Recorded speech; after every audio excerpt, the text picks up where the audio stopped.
side खचा हुआ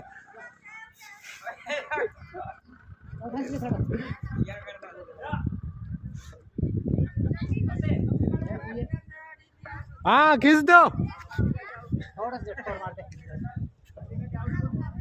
थोड़ा सा और खींच ले थोड़ा सा और खींच ले खींच दिया